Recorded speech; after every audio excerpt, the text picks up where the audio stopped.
The Eyes of Others by Hisham Matar.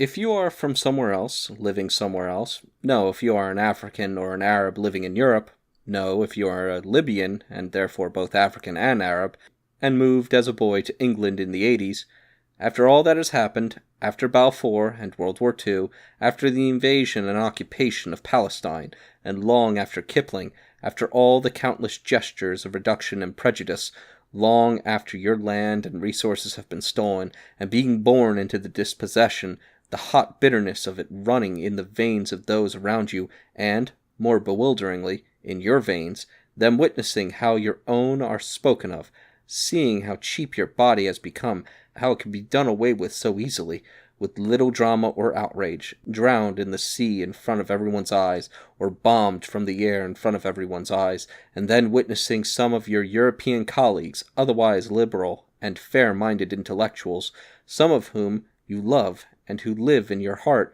perform new forms of the same old and inelegant acrobatics you have witnessed all your life, so as not to name the crimes for what they are, but name some of them, so as to have named something. When all this happens, you are reminded of the center, that these good people operate from within a conceived center, a perceptual center from which the world is viewed, and that you are outside that boundary. I did not learn to read till a year or two after starting school. I had not seen a letter, or known what a word was till I was 6, when, because I could not make out the blackboard, it was discovered that I had severely poor eyesight. Up till then, I believed my vision was the same as everyone else's. A television was a radio with flashing lights, and the family gathered around it the way people gather around a fire. The world was without lampposts. Trees appeared and loomed large, their bark textured and vivid only once you approached it, and were within touching distance of one. It seemed as though people and things belonged to one giant mass, a shy mist from which objects emerged only when called upon, appearing when apprehended, and then evaporating the moment one walked away. Leaving the optometrist with my new glasses on, and everyone around me pleased, I partook in the delight, was proud of the new furniture on my face, the accessory that had its own box. All this was easy and straightforward enough. The thing I could not explain, however, was that this exacting world did not correspond to what I had believed the world to be. Clear vision struck me as a corruption. I had to contend with the violent, hard edge of things, where the geography of each object and person was distinct, their borders fixed, delineated into specific terrains that each thing and each one of us really did start and finish so precisely. Before, when I placed my hand on the table, it merged into it. Now the table and my hand were easily distinguishable. I became at once fascinated and quietly outraged by the sight of my fingers resting independently on my father's arm, or the fact that the branches of one orange tree, when intertwined with those of the one beside it, remained divisible. Not being able to see, while believing that I possessed perfect vision, and that my perception of the world was therefore true, helped form some of my early ideas of the world. My impressions had become my ideas. I am not, for example, given to thinking in distinctions. I am bad at remembering that I am not you, and you are not me. I secretly believe in the unity of spirits and matter. As soon as the differences between one thing and another are established, a germ of rebellion is born in me.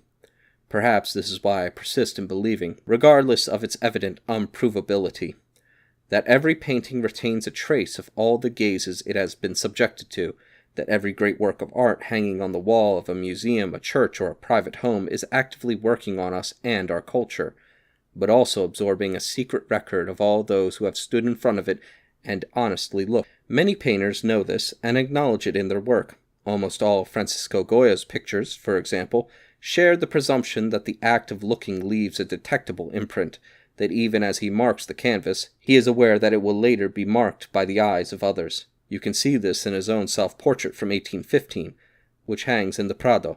He is looking directly at us, with eyes that are, oddly, studying his own face but through our eyes, as though he is at once inside and outside himself. One feature of possessing a center is being ambivalent about it. Most people take their centers for granted, and this is not only because to have a center is to be well settled into one's subjectivity, resigned to one's blind spots, but also because many of us are unenthusiastic about thinking of ourselves as fastened to a silent doctrine. This is in part what Albert Camus meant by the absurd. He was, no doubt owing to his history of being from both France and Algeria, anxiously aware of the absence of a clear center. He worried about the distances, the gaps between things, for instance, the inconsolable discontinuity between finding meaning in our individual lives, in our work and family and community, and yet living in a seemingly meaningless universe. How one could care so much and so specifically about one's children, for example, while not knowing what the meaning of life is, or how we came to be here.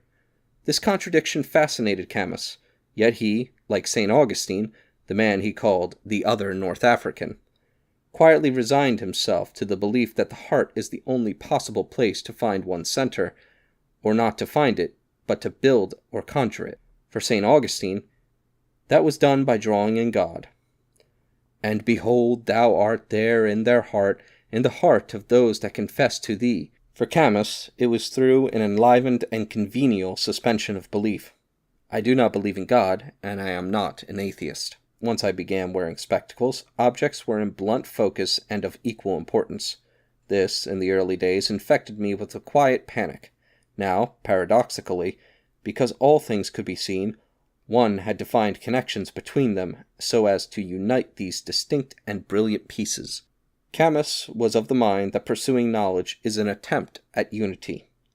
The knowledge is, in part at least, where disparate fragments are brought together in a state of harmony, knowledge as an organized and stable state. Abdel Fattah Kilito, yet another North African, has, curiously, the exact opposite idea.